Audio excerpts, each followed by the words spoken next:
So our target audience for this was retail colleagues in a large electrical retailer. Pre-pandemic, we were very traditionally immersed in face-to-face training. It was a lot of in a showroom, presenting face to camera, demonstrating a product. I like to call it QVC-style. You just don't get much feeling from that kind of video. They don't provoke a lot of emotive response. They're purely informative.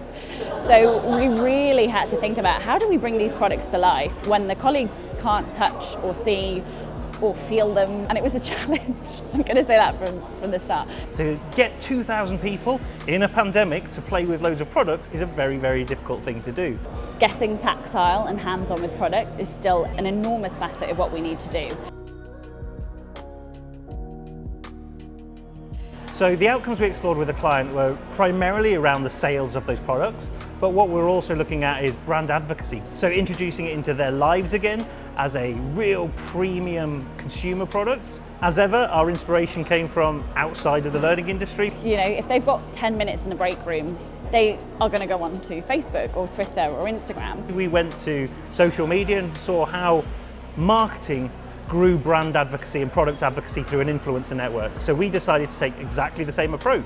We wanted to be able to offer something that not just captured the face-to-face element, but also gave that kind of bite-sized digital approach. What that looked like in practice was a group of 10 Grundig gurus, we ended up calling them, instead of just influencers. We provided each of those with a product that went into their homes, and essentially they got to live that whole product experience.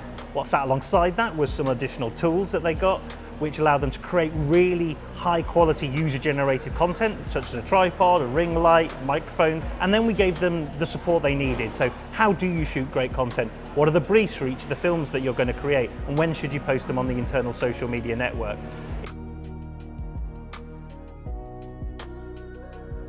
I think one of the best things we achieved was we created a community of Grundig gurus that were all doing something together. This wasn't learning in the traditional sense, this was marketing, this was a campaign to nudge behaviour over time.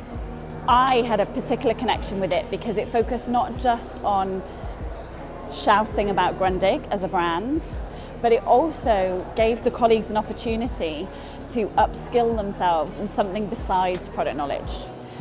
And that's huge. These guys don't get that kind of opportunity very often. They don't get that care, they don't get that attention. They deserve it. Solvd went above and beyond what I asked them to do, and with the care for the colleagues in mind. You just don't see that very often.